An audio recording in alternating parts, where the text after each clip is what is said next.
Assalamualaikum warahmatullahi wabarakatuh. Perkenalkan, nama saya Anida Rahma Salsabila. Di sini saya akan mempresentasikan fikih mengenai hudud dan hukumnya. Oke, langsung saja saya mulai presentasinya. Nah, di slide yang pertama itu ada pengertian hudud. Hudud adalah hukuman yang diterapkan dalam Al-Quran dan Sunnah untuk kejahatan yang dianggap sebagai pelanggaran terhadap Tuhan. Hudud berasal dari kata had yang berarti memisahkan atau mencegah. Nah, dalam hukum Islam, hudud merupakan hukuman preventif yang bertujuan untuk mencegah kejahatan. Nah, ada kata hukuman preventif. Apa sih hukuman preventif itu? Hukuman preventif adalah langkah pencegahan yang diambil untuk menghindari terjadinya pelanggaran atau tindak pidana di masa depan. Kemudian di slide yang kedua yaitu ada fakta mengenai hudud.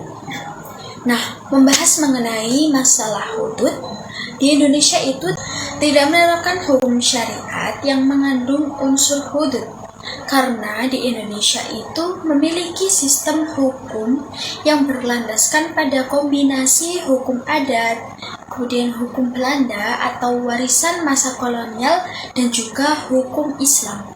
Namun, penerapan hukum Islam di Indonesia itu lebih difokuskan pada aspek hukum keluarga, waris, pernikahan, dan beberapa hukum perdata lainnya bagi umat Islam.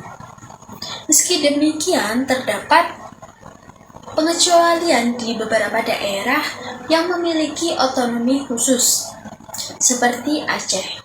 Nah, di Provinsi Aceh itu menerapkan hukum syariah dalam beberapa aspek, termasuk beberapa aturan yang mengandung unsur hudud, seperti hukuman cambuk bagi pelanggaran tertentu, misalnya pelanggaran berzina, kemudian minuman keras, dan juga perjudian. Selanjutnya di slide yang keempat itu ada penerapan hudud tidak bisa dilakukan secara sembarangan, melainkan harus memenuhi beberapa persyaratan.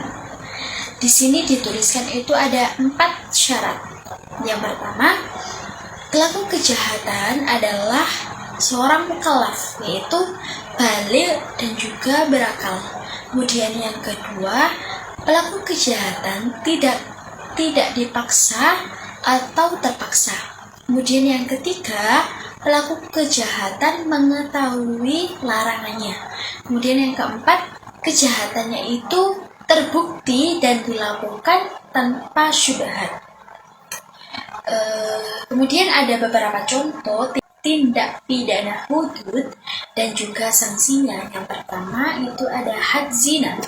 Nah, orang yang berzina itu dihukum 100 kali cambuk untuk orang yang ghairu muhsin, dan hukum rajam untuk orang yang muhsin. Nah, kalian pasti ada yang belum tahu apa itu ghairu muhsin dan juga muhsin. Muhsin adalah orang yang sudah menikah, akan tetapi harus memenuhi syaratnya. Yang pertama, sudah pernah menikah dengan pernikahan yang sah secara syariat. Kemudian yang kedua, pernikahannya itu telah dilangsungkan dengan hubungan suami istri yang sah. Kemudian yang ketiga, masih dianggap mampu untuk menjaga dirinya dari perbuatan zina. Sedangkan ghairu muhsin adalah orang yang belum menikah, belum pernah menikah secara. Kemudian contoh tindak pidana hudud yang kedua itu ada had qadhaf. Had qadhaf itu buat orang yang menuduh orang berzina tanpa adanya bukti. Nah, hukumannya itu dihukum 80 kali cambuk. Kemudian yang ketiga itu ada had sariko atau buat orang yang mencuri. Nah, hukumannya itu dipotong tangannya. Dan yang keempat itu ada had minum khamr. Had minum khamr itu hukumannya 40 kali cambuk.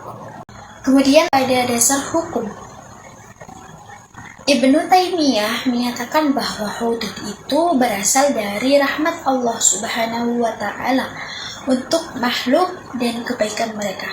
Oleh karena itu, sudah selayaknya orang yang menghukum manusia karena dosa-dosanya bertujuan untuk kebaikan mereka sendiri, sebagaimana tujuan orang tua yang membina anak-anaknya atau dokter yang mengobati orang-orang yang sakit. Hukum-hukum tersebut sifatnya kekal abadi hingga akhir zaman. Sebagai makhluknya, kita wajib melaksanakan hukum-hukum tersebut dengan taat. Dan di slide yang terakhir itu ada solusi yang dapat diterapkan untuk orang-orang yang terkena hukum hudud di Indonesia.